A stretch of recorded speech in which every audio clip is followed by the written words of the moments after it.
अस्सलाम वालेकुम, आप देख रहे हैं डॉन न्यूज़ में मेज़बान अब्दुल गफ्फार पुराना रिप्ले के एक और एपिसोड के साथ। जनाब, पाकिस्तान क्रिकेट टीम 7 साल बाद 2016 में वर्ल्ड T20 की पार्टिसिपेशन के बाद पहली मरतबा भारत पहुंच चुकी है। कल पाकिस्तान की टीम तकरीबन रात 8 बजे जो है वो हैदराबाद में लैंड किया। आप देख सकते हैं मनाज़िर। पाकिस्तान टीम के खिलाड़ी चूँकि वर्ल्ड क्लास हैं माशाल्लाह। बाबर आजम की बात करें, शाहीन शाह अफरीदी, हारिस रऊफ़ की, इसी तरह बात करते हैं मोहम्मद रिजवान की, इन सबको दुनिया जानती है। और बाबर आजम की आवाज़ें इस एयरपोर्ट पर सुनाई देती रही। आप देख रहे हैं फैंस चीयर्स कर रहे हैं पाकिस्तान टीम के लिए। बहुत अच्छा इस्तकबाल है, अच्छी खबर है। हम पाकिस्तान भी बात करता है, चाहे हुकूमती लेवल पर हो चाहे PCB के लेवल पे खेलों को सियासत से अलग रखा जाए। और आपने देखा कि भारत पाकिस्तान के दरमियान क्रिकेट नहीं होती, लेकिन जो पाकिस्तानी फ़ैन्स जो पाकिस्तानी क्रिकेटर्स हैं वो भारतीय फैंस में कितने मकबूल हैं।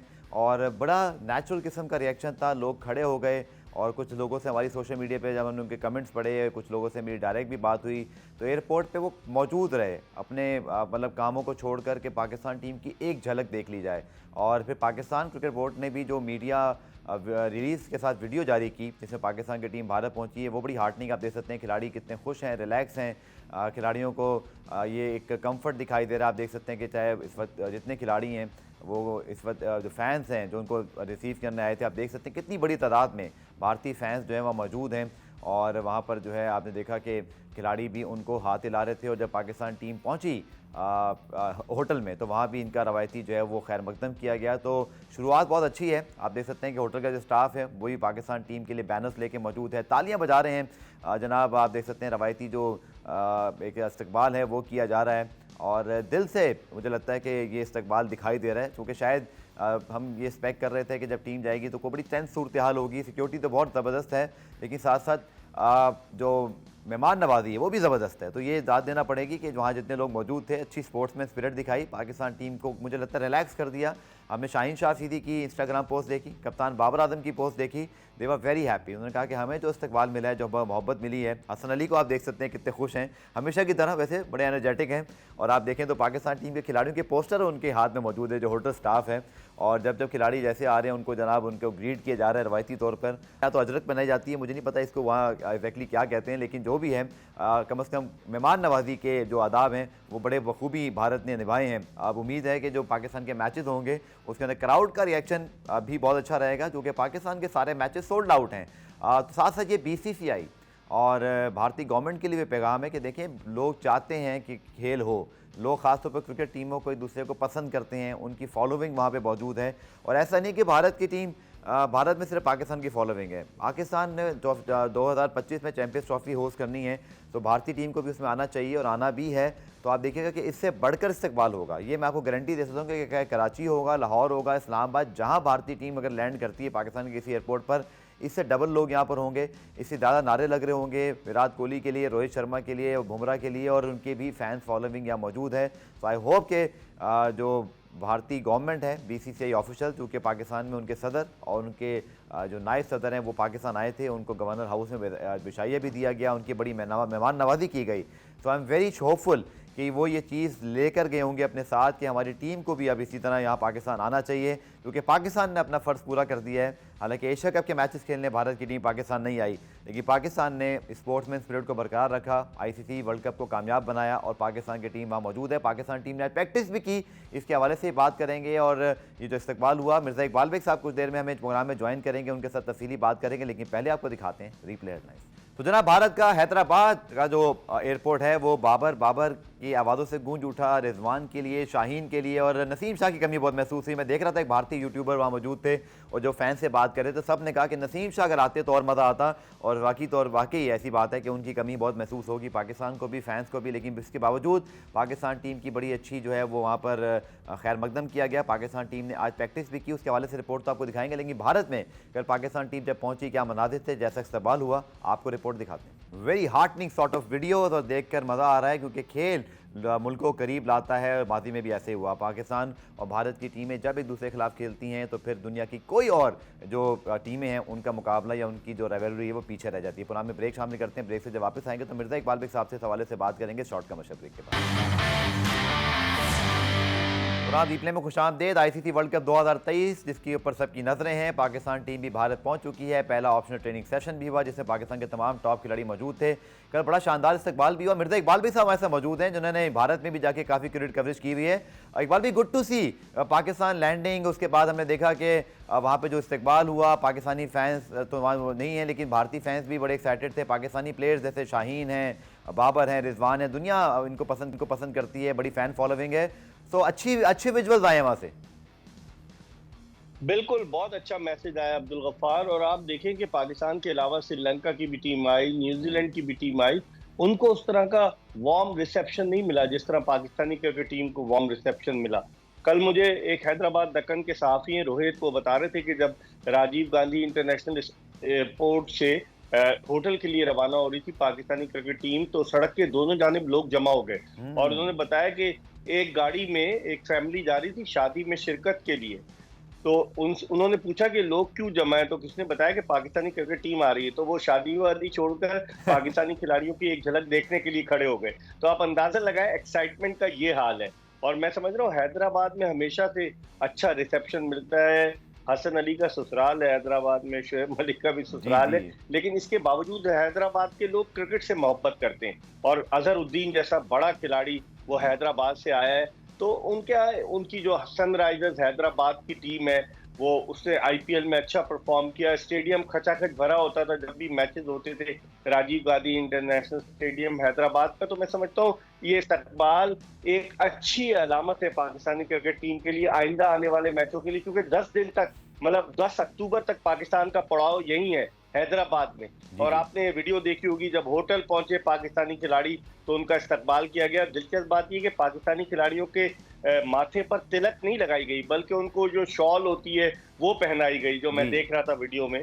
तो इसका मतलब ये हुआ। और वीडियो में भी पाकिस्तान क्रिकेट टीम के लिए जो स्टैंडीज लगे हुए थे जिसमें उनको वेलकम किया गया था। तो मैं समझता हूँ बड़ी खुशाइन बात है ये। सर आपने जिक्र किया तो क्या हम भी मुंतज़िर रहें और अल्लाह करे वक्त आए कि जब भारत की टीम कराची आए 2008 के एशिया कप की तरह, आप उस वक्त भी मौजूद थे। हम तो बड़े जूनियर थे लेकिन वो यादें हमारे मौजूद हैं पहले इस टूर्नामेंट की। तो हमें भी कोई अजरक बनाने का मौका मिलेगा पाकिस्तानी होटल वालों को? कोई अगर वाघा क्रॉस करके आए तो जी हम पंजाब की कोई सकाफत पेश करें तो सर आई थिंक पाकिस्तान ने तो अपना फ़र्ज़ पूरा कर दिया कि वर्ल्ड कप खेलने गए। भारत की बारी है, चैंपियंस ट्रॉफी 2025 में, अब वो भी आए।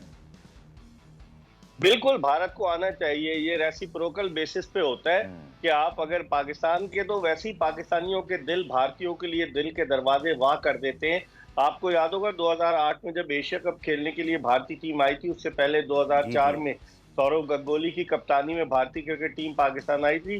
तो मुझे पता चला कि एक गेस्ट हाउस के मालिक थे, बल्कि वो वहां काम करते थे गेस्ट हाउस में, और उन्होंने इतना बिजनेस कर लिया कि उन्होंने अपना खुद गेस्ट हाउस ले लिया। आप अंदाजा लगाएं कि इस तरह के लोग आते हैं। बिल्कुल, तो उससे इकोनॉमिकल एक्टिविटीज भी जनरेट होती हैं। और भारतीय टीम पाकिस्तान में हमेशा से पाकिस्तानियों ने अपने दरवाजे वाह किए।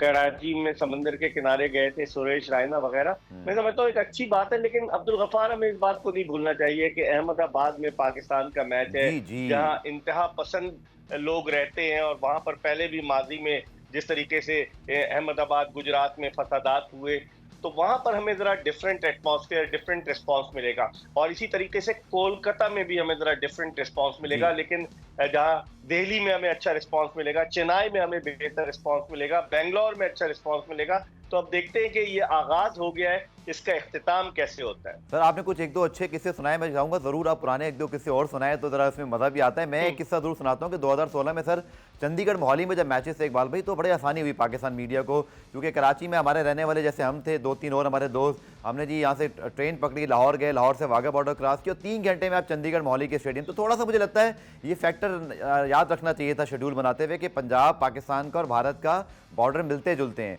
करीब करीब है, बाय रोड भी आप जा सकते हो। तो शायद अगर वो वेन्यू होता इकबाल भी, तो शायद बहुत सारे सहाफ़ियों के लिए बड़ी आसानी होती, खासतौर पर जो इस्लामाबाद लाहौर के लोग हैं, चंद घंटे में आप वर्ल्ड कप कवर करने पहुंच सकते थे। लेकिन अनफॉर्चुनेटली इस पर चंडीगढ़ मोहाली में मैच नहीं है।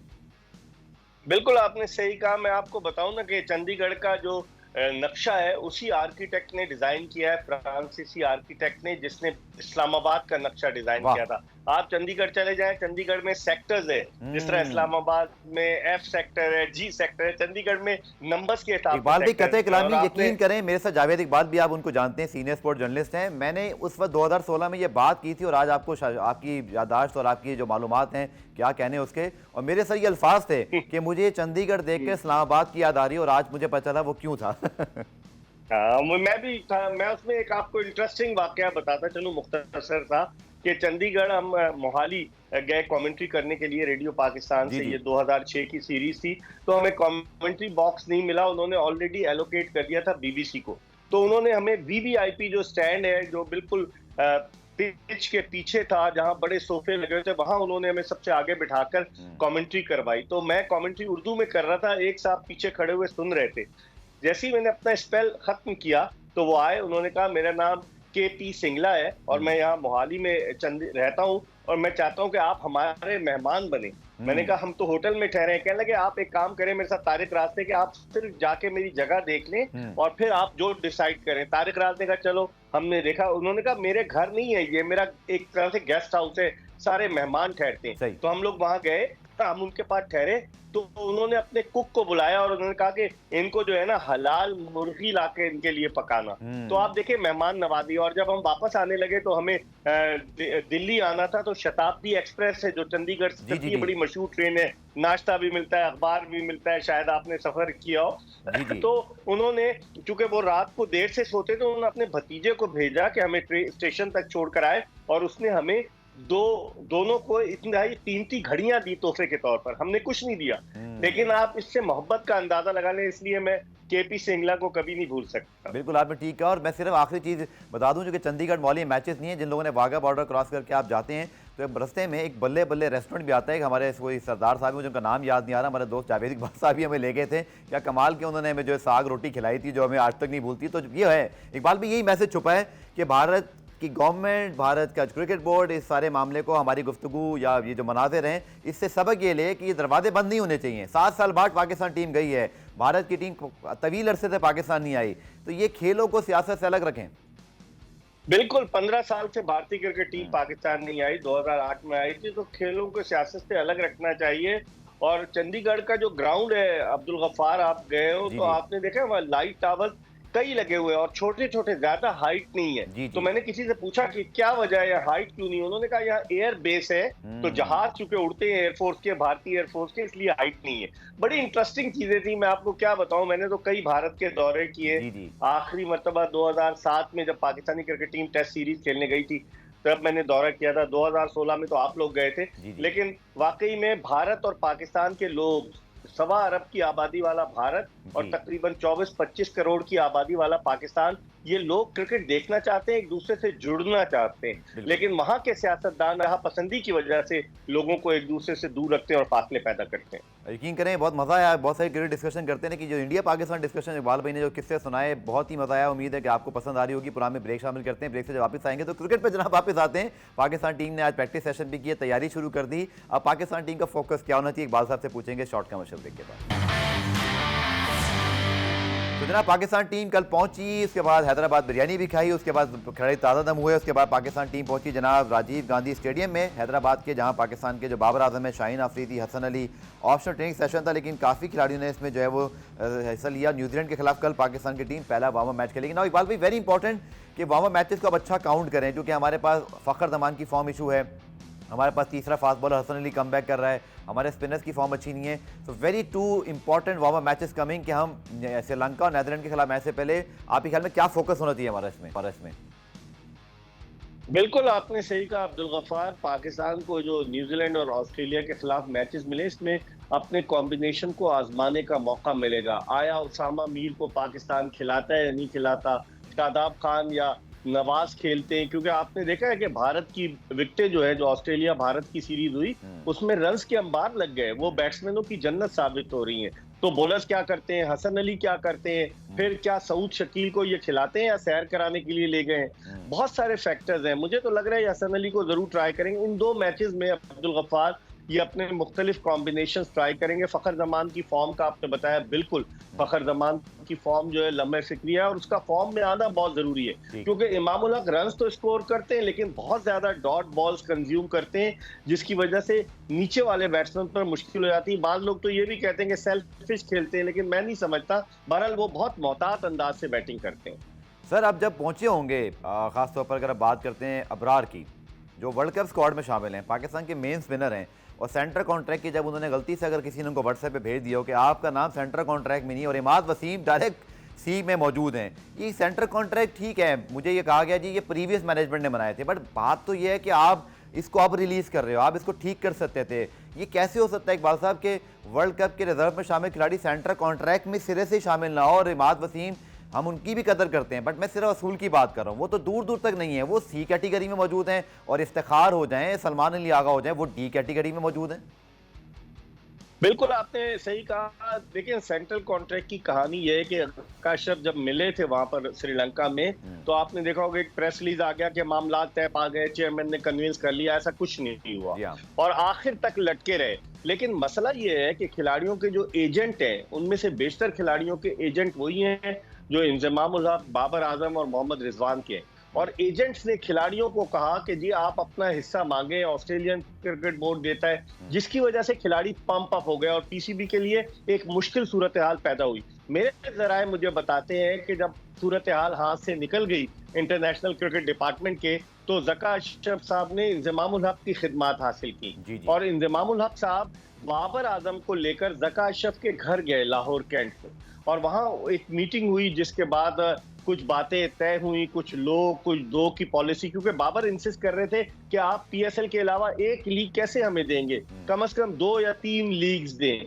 तो उस पर बड़ा मुबाहिसा हुआ और उसके बाद ये फैसला हुआ, लेकिन फैसला जो है बहुत ताखीर से हुआ। 3.5 महीने तक आप क्या कर रहे थे? ज़का अशरफ साहब 5 जुलाई को आए थे, इनका काम था कि पहले ही मामले को हल करते, लेकिन यहाँ उन्होंने हायरिंग फायरिंग शुरू कर दी, जिसकी वजह से नुकसान पहुंचा। लेकिन अबरार की बात की, बिल्कुल सही बात है कि अबरार कहीं और की टीम में शामिल है।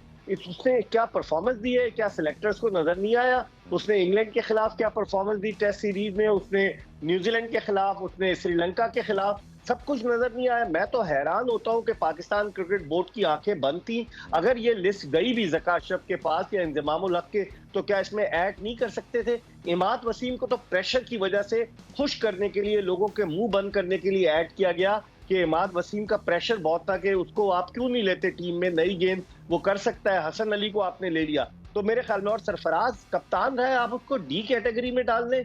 मैं तो हैरान होता हूं कि पाकिस्तान के, और इमामुल हक बी कैटेगरी में आ गए, कैसे आ गए आप बताएं ना मुझे। लोग तो ये भी इशारा करते हैं कि उनके चचा जो है वो चीफ सेलेक्टर है, उनके लिए सॉफ्ट कॉर्नर है। तो इंसाफ का तराजू अगर हाथ में लेते हैं, इंजमामुल हक माशाल्लाह मजहबी आदमी है और वो बड़े दीन के मुताबिक चलते हैं, तो उनको यहाँ पर भी सोचना चाहिए था। खैर, अबरार को दिल बर्दाश्त नहीं। अब्बास आफरीदी कहाँ चला गया जिसने इतने आउट किए थे, आप बताएं। और यहाँ देखें, एहसान उल्लाह को इन्होंने रखा है, कहते हैं एहसान उल्लाह की कोनी का ऑपरेशन, वो अनफिट है। अगर ये कहते हैं कि हसनैन अनफिट है, तो क्या हसनैन जगह नहीं बना सकता था 25 खिलाड़ियों में? मेरी समझ में नहीं आ रहा कि किस बेसिस पे किया है। फिर लोग शोर मचाते हैं कि जी कराची के लड़कों को नजरअंदाज कर दिया, हालांकि मैं इस बात पर कभी नहीं सोचता, लेकिन ये मजबूर करते हैं लड़कों के साथ ज्यादती नहीं करें। अब्बास आफरीदी कराची का नहीं है, उमर गुल का भतीजा, बड़ा अच्छा बॉलर, आपने खुद देखा होगा अब्दुल गफ्फार पीएसएल में उसने कितनी अच्छी बॉलिंग की। आप इनको रखते ही नहीं है, डोमेस्टिक के परफॉर्मेंस को नजरअंदाज कर देते हैं। सर फिर ये देखिए कि अब्दुल्ला शफीक, जैसे आपने कहा कि सी में है, लेकिन अब देखें आपके 3 मेन प्लेयर्स, जिसमें खासतौर पर इफ्तिखार बड़े अब कंसिस्टेंट परफॉर्मेंस दिखा रहे हैं, दो फॉर्मेट में। सलमान अली आगा ने कितनी अच्छी परफॉर्मेंस दिखाई, सऊद शकील ने शानदार डबल सेंचुरी की। किस तरह से आपने उनको डी कैटेगरी, जो वैसे एक अच्छा वर्ड नहीं है, डी ज़रा बहुत नीचे हो जाता है, आप उनको ज़रा सी में रख लेते। जहाँ इतने पैसे आप दे रहे हैं बहुत सारे प्लेयर्स को, ए और बी के, तो शायद सी में भी आप कर सकते थे। तो ऐसे लगता है जैसे खिलाड़ी, आई एम प्रिटी श्योर कि जो आपका परफॉर्मर है सऊद शकील या इफ्तिखार या सलमान अली आगा, वो डी कैटेगरी पर कभी भी खुश नहीं होंगे। बिल्कुल, डी फॉर डब्बा हो गया ना, कि डब्बा कैटेगरी में इनको भेज दिया। मैं तो यही कहूंगा, क्योंकि देखें ना, सऊद शकील पाकिस्तान क्रिकेट का फ्यूचर है, उसको इन्हें वनडे में भी खिलाना चाहिए। मैं हमेशा से उसका केस एडवोकेट करता आ रहा हूँ कि सऊद शकील डिजर्व करता है कि वनडे की टीम में पाकिस्तान की आए, लेकिन नहीं खिलाया उसको। देखें ना, श्रीलंका में नहीं खिलाया। और इसी तरीके से सलमान अली आगा अच्छा है, लेकिन आपने जो एक क्राइटेरिया रखा है ये किसी की समझ में नहीं। और बोलते हैं 3 साल का कॉन्ट्रैक्ट दिया है, 3 साल की क्या गारंटी है अब्दुल गफ्फार? जो आपने 202% बढ़ाया है, ए कैटेगरी डिजर्व करते हैं, ठीक है। बी कैटेगरी में भी आपने 144% बढ़ाया है और सी कैटेगरी में 132%, डी कैटेगरी में 125%। तो आप मुझे बताएं ना कि आपने क्राइटेरिया क्या रखा है? 3 साल, क्या गारंटी है कि 3 साल तक ये ज़का अशरफ भी रहेंगे? क्या गारंटी है 3 साल तक इंज़माम उल हक भी रहेंगे? क्या गारंटी है कि 3 साल तक ये प्लेयर्स फिट रहेंगे?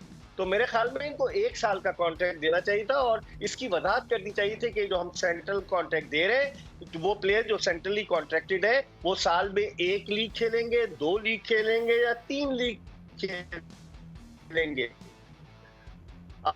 आपने जी देखा प्रेस रिलीज में कहीं इसकी वजह? बिल्कुल आपने ठीक कहा। और साथ साथ ये भी इकबाल भाई बड़ा इंपॉर्टेंट फेज है कि आपके जो खिलाड़ी आउट ऑफ फॉर्म हो जाते हैं या स्ट्रगल, खुशदिल शाह हैं या हम हैदर अली की बात करें या एक दो और मेरे ज़हन में नाम नहीं आ रहे, तो हम उनको सिरे से डिस्कार्ड कर देते हैं, हम उनको रखते ही नहीं सेंटर कॉन्ट्रैक्ट में। लगता है कि सिर्फ एक महदूद किस्म का पूल हमने बना लिया है, उसको हम बढ़ाना नहीं चाहते। और हमें ब्रेक शामिल करते हैं, ब्रेक से जब वापस आएंगे तो मज़ीद थोड़ी सी इस सूरत हाल में बात करेंगे शॉर्ट कमर्शियल ब्रेक के बाद। जनाब कुछ बात करते हैं क्रिकेट वर्ल्ड कप 2023 की। और मैचेस का सिलसिला शुरू हो रहा है, पाकिस्तान न्यूजीलैंड कल होगा। और इकबाल भाई अगर हम बात करें ओवरऑल तो अब अच्छी तैयारी कर ली भारत में आकर। ऑस्ट्रेलिया ने, न्यूजीलैंड की टीम बांग्लादेश में मौजूद थी, इंग्लैंड की टीम को शायद मुझे लगता है कि तैयारी की ज़रूरत ही नहीं, जिस तरह की वो क्रिकेट कितने सालों से खेल रहे हैं। तो लगता है बहुत कंपेटिटिव वर्ल्ड कप होने वाला है और कोई भी टीम इस वर्ल्ड कप में आसान नहीं होगी। बिल्कुल आपने सही कहा, 10 टीमें अब्दुल गफ्फार। अब अंदाजा लगाएं कि वेस्ट इंडीज की टीम जिसने 75-79 का वर्ल्ड कप जीता था वो अब कहीं नहीं है। और गुज़िश्ता जो टूर्नामेंट आईसीसी का हुआ था 2016 का T20 वर्ल्ड कप, वो भी वेस्ट इंडीज ने जीता था, लेकिन अब वेस्ट इंडीज की टीम क्वालिफाई नहीं कर सकी। इसका मतलब है मुकाबले बड़े सख्त होंगे। 10 टीमें हैं, हर टीम को 9 मैच खेलने सिंगल लीग की बुनियाद पर। इन मैचेस में अगर बारिश हो जाती है तो पॉइंट्स शेयर हो जाएंगे, वो भी रखना होगा। फिर नेट रन रेट को भी अपने जो है वो मेंटेन करके रखना होगा। हारे ना, खासतौर पर जो कमजोर है जैसे नेदरलैंड है, इनको हराए बड़े मार्जिन से। फिर श्रीलंका टफ टाइम देगी। तो मैं समझता हूँ एक बड़ा अच्छा वर्ल्ड कप होने जा रहा है। ये 45 दिन तक यानी 5 अक्टूबर से 19 नवंबर तक जो क्रिकेट का मेला होगा, पूरी दुनिया में मैं समझता हूँ क्रिकेट का बुखार होगा। पूरी दुनिया क्रिकेट के बुखार में मुब्तला होगी और बड़ा अच्छे मैचेस देखने को मिलेंगे। बिल्कुल आपने ठीक कहा। 2016 जिसका बार बार जिक्र करें, वर्ल्ड T20 वेस्ट इंडीज़ ने भारत में जीता था, लेकिन अब अनफॉर्चुनेटली वो नहीं है और उनके जो फैंस हैं वो यकीन तौर पर उसकी कमी महसूस करेंगे। लेकिन अगर हम बात करते हैं इकबाल भाई, बड़ी क्लियर 4 टीमें लोग बात कर रहे हैं। ऑस्ट्रेलिया, इंग्लैंड, भारत शामिल है, उनकी हालिया फॉर्म बहुत अच्छी। पाकिस्तान, न्यूजीलैंड, साउथ अफ्रीका के दरमियान लगता है कि बहुत सख्त मुकाबला। आप भी ऐसे समझते हैं? बहुत सारे पंडित एशिया कप से पहले बड़ी बातें कर रहे थे पाकिस्तान की, लेकिन अचानक नज़र लग गई इस टीम को, इसकी बॉलिंग पे अचानक सवालात उठने शुरू हो गए। पहले वर्ल्ड बॉलिंग अटैक था, यकायक सर तब्दीली हो गई एकदम एशिया कप से। पाकिस्तान के लिए अच्छा साबित नहीं हुआ। बिल्कुल आपने सही कहा अब्दुल गफ्फार, पाकिस्तानी टीम ऊपर से बिल्कुल नीचे आई। भारत के खिलाफ 228 रन से मैच हारे, 356 रन करवा दिए। और फिर श्रीलंका के खिलाफ 2 गेंदों पर 6 रन श्रीलंका को दरकार थे, वो भी हमने करवा दिए। श्रीलंका 2 विकेटों से जीत गया। तो उसकी वजह से थोड़ा सा डीमोरलाइज हुई है पाकिस्तानी टीम और उसके चांसेस। और नसीम शाह का अनफिट होना, जो हमारा फास्ट बॉलिंग ट्रायो था, वो टूट गया। अब हारिस रऊफ और अपने शाहीन शाह अफरीदी रह गए, तो उसकी वजह से फर्क तो पड़ा है। लेकिन मैं अगर हकीकत की निगाह से देखें, मैं समझता हूं कि टोन सेट करेंगे ये 2 मैचेस, जो नेदरलैंड और श्रीलंका। अगर पाकिस्तान वो मैचेस जीतता है इंशाल्लाह, तो फिर को टफ टाइम देगा, फिर पाकिस्तान के इम्कानात होंगे। लेकिन हमें अफगानिस्तान से चेन्नई में खेलना है, जहाँ की टर्निंग विकेट है, जहाँ उनके पास कितने बड़े बड़े स्पिनर्स हैं अफगानिस्तान के, राशिद खान, मुजीबुर रहमान, नूर रहमान, मोहम्मद नबी। मुश्किल होगी, लेकिन मैं यही समझता हूँ कि पाकिस्तान, जिस तरह आपने जिक्र किया, न्यूजीलैंड, साउथ अफ्रीका और पाकिस्तान, इन 3 टीमों में से किसी एक टीम की चौथी टीम होगी। आखिर में इकबाल भाई, जो पाकिस्तान को शेड्यूल मिला है, खासतौर पर मैं समझता हूँ नेदरलैंड और श्रीलंका के खिलाफ आपके पहले 2 मैचेस, आपको याद होगा 2019 के वर्ल्ड कप में शुरू में एक वेस्ट इंडीज से हम बुरा मैच हारे, उसके बाद हमने अच्छी परफॉर्मेंस दिखाई, बड़ी टीमों को भी हराया, लेकिन हम रिकवर नहीं कर पाए, हमारा रन रेट बहुत ख़राब हो गया था। तो बहुत अच्छा शेड्यूल नहीं मिल गया था पाकिस्तान को रिलेटिवली, कि हम रिलेटिवली 2 आसान टीमों, हालांकि श्रीलंका वर्ल्ड चैंपियन है, लेकिन हम उन्हें हरा सकते हैं, नेदरलैंड को भी हरा सकते हैं। उसके बाद फिर इंडिया का नंबर आएगा, तो शायद ये कहीं ना कहीं हमें ये शेड्यूल सूट भी करता है सर। बिल्कुल आपने सही निशानदेही कि अब्दुल गफ्फार हमें शेड्यूल सूट करता है। आप देखें ना, भारत के 2 टफ मैचेस, ऑस्ट्रेलिया से भी भारत का मैच है जी और हाँ। फिर भारत वो 2 टफ मैचेस खेलकर पाकिस्तान के खिलाफ मैदान में उतरेगा। पाकिस्तान के लिए ट्यून अप होने का, मैंने जैसे पहले कहा, मौका है, सुनहरी मौका है। पाकिस्तान इन 2 टीमों को हराता है, खासतौर पर नीदरलैंड के खिलाफ रन रेट अच्छा रखता है। लेकिन आपको याद होगा 2022 में जब पाकिस्तानी क्रिकेट टीम नीदरलैंड गई थी, तो आपको याद होगा कि किस तरीके से उन्होंने टफ फाइट दी थी वनडे मैचेस में, जी जहां जी। मोहम्मद हारिस भी खेले थे। तो नीदरलैंड की टीम को इसलिए आप रूल आउट नहीं कर सकते कि उनमें बेशतर खिलाड़ी ऐसे हैं जो साउथ अफ्रीका से माइग्रेट होकर नीदरलैंड आए जी और साउथ अफ्रीका के डोमेस्टिक क्रिकेट में खेल चुके हैं। तो इसका मतलब है वो टफ टाइम दे सकते हैं। लेकिन शेड्यूल आपने बिल्कुल सही कहा, हमारा काफी अच्छा है, हमें काफी अच्छा मौका मिला है। इकबाल भाई, जब आते हैं तो एक फ़ायदा ये ज़रूर होता है कि तमाम जो खेलों की खबरें हैं उन पर बात की जा सकती है। मैं शायद आपसे ज़्यादा लंबी बात करता, लेकिन सर जो एशियन गेम्स हो रहे हैं, हमारा ना तो कोई मेडल है, ना कोई परफॉर्मेंसेज हैं। अरशद नदीम जब जाएंगे तो शायद हमारा कोई दाल गल जाए। Very disappointing. ठीक है, वर्ल्ड कप के बुखार में हम सब मुब्तला भी से हैं और इसलिए वो कवरेज भी शायद डिवाइड हो जाती है। बट हमारे यहाँ पर इतने चैनल्स हो गए हैं इकबाल भी, सोशल मीडिया के, जब कोई मेडल जीता जाता है तो बड़ी वाह भी होती है, लेकिन वेरी डिसअपॉइंटिंग। किसी किस्म की कोई होप ही नज़र नहीं आ रही, सिवाय जब अरशद नदीम जब इन एक्शन होंगे। बिल्कुल, सबसे ज्यादा डिसअपॉइंटमेंट तो पाकिस्तान की विमेन क्रिकेट टीम से हुई ना। यहाँ जी साउथ जी। अफ्रीका को हराए जा रहे थे, वहाँ 60, 67, 70 पे ऑल आउट हो रही थी। तो कहाँ गई वो विमेन टीम पे जो इतनी इन्वेस्टमेंट की है? कहाँ गई हमारी विमेन टीम की कारकर्दगी? और देखे, हमने खैर स्क्वाश में भारत को हराया एशियन गेम्स में, फिर अरशद नदीम पर हमारी नजरें मरकूज हैं। वॉलीबॉल में हमारी टीम ने, देखें किसको, ब्राजील को आई थिंक हराया जी, था अभी भारत को वॉलीबॉल भी में। हराया। तो हाँ, भारत को भी हराया। तो हमारी टीम, मतलब इन खेलों पर अगर तवज्जो दी जाए ना, फंड्स ना खाए जाए, जॉय ट्रिप पे ना जाया जाए। अब आपको पता है कि एशियन गेम में जॉय ट्रिप पे भी कई लोग गए हुए हैं पाकिस्तानी दस्ते के साथ। जितना बड़ा दस्ता है उतने ऑफिशियल्स भी इनके साथ हैं। ऐसा नहीं होना चाहिए, मेरिट की बुनियाद पर हो। हमें बड़ा पोटेंशियल है, बहुत आगे जा सकते हैं। लेकिन सर अगेन, चूंकि ये टॉपिक इसलिए डिस्कस करना पड़ा है कि कल को लोग फिर ये कहेंगे जी हमने और आपने एशियन गेम तो बिल्कुल डिस्कस ही नहीं किए। लेकिन इकबाल भाई, अगेन अगर हम बात करें क्रिकेट की, चलें वो तो हम कहीं ना कहीं शायद उसमें आगे कोई बेहतरी कर ही लेंगे, लेकिन जो बाकी खेल हैं, बड़ा अफसोस होता है इस बात को देख कर कि ना तो कोई रोड मैप है। अल्लाह अल्लाह करके हमें अरशद नदीम मिला तो वो भी एक इंडिविजुअल ब्रिलियंस परफॉर्मेंसेज हैं, शायद इसमें हमारा कोई कमाल नहीं है, उस लड़के का अपना टैलेंट है। लेकिन सर दूर दूर तक कोई ऐसे आसार भी तो नहीं है। भारत की मिसाल देख लें, जिनकी हम बुराइयां तो बहुत करते हैं अगर हमें कोई नज़र आ जाए, लेकिन आप देखें कि वो हर गेम्स में बतदरीज बेहतर होते जा रहे हैं। शूटिंग से लेकर आप देखें ऐसे ऐसे खेलों में उन्होंने मेडल जीतना शुरू कर दिए हैं। बट हमारा तो सर अनफॉर्चुनेटली बड़ा अफसोस से कहना पड़ा है, कोई विजन ही नहीं है बतौर मुल्क। देखिए, हमारे यहाँ ना पैरेलल एसोसिएशंस बन गई है मुख्तलिफ। पाकिस्तान स्पोर्ट्स बोर्ड अलग संप में जा रहा है, पाकिस्तान ओलंपिक एसोसिएशन अलग संप में जा रही है। आरिफ हसन साहब इस जमहूरी दौर में जो है गुज़िश्ता कई बरस से पीओए के सदर बने हुए हैं और पाकिस्तान स्पोर्ट्स बोर्ड जो है उसका टकराव है पीओए से। और कई पैरेलल एसोसिएशन हैं, फंड्स नहीं मिलते। बुनियादी वजह हमारे ये पैरेलल एसोसिएशन खत्म करें, फंड्स दे, तो देखें हमारी स्पोर्ट्स कहाँ जाए। टैलेंटेड अरशद नदीम में कहा है, घर में वो ट्रेनिंग करता था। नूर दस्तगीर बट कहाँ, गुजरांवाला में एक घर में ट्रेनिंग करता था। और इस तरह के हमारे पास बेनतहा हमारे पास पोटेंशियल है। लेकिन हमारे यहाँ क्या है कि सियासत बहुत है खेलों में और जॉय ट्रिप करने वाले ज्यादा है। वो ऑर्गेनाइजर्स बन चुके हैं वो लोग मुख्तलिफ फेडरेशंस के, कि जिनका स्पोर्ट्स से दूर दूर तक ताल्लुक नहीं है। लेकिन चूंकि पैसे हैं, फुटबॉल की लड़ाई देख लेना कि डॉलर्स की जंग पाकिस्तान फुटबॉल को कहां लेकर चली गई है। तो मेरे ख्याल में पाकिस्तान के जो, अब तो बैनुल सूबाई राब्ते का कोई वजीर भी नहीं है, पहले एहसानुर रहमान मज़ारी थे। तो पाकिस्तान की, चलिए बहुत बहुत शुक्रिया इकबाल मिर्जा। इकबाल साहब मौजूद थे। पाकिस्तान की हॉकी टीम भारत बेहतर खेली है, 3 मैचेस जीते हैं, लेकिन अभी पाकिस्तान का मैच जो है वो अब होगा इंडिया से सितंबर को, तो वो एक बड़ा इम्तिहान होगा। लेट्स होप कि पाकिस्तान की हॉकी टीम कोई पाकिस्तान के लिए मेडल जीत सके। अरशद नदीम के साथ साथ ये भी हमारी एक होप मौजूद है। प्रोग्राम रिप्ले में आज के लिए इतने, कल दोबारा से मुलाकात होगी, तब तक के लिए अल्लाह हाफ़िज़।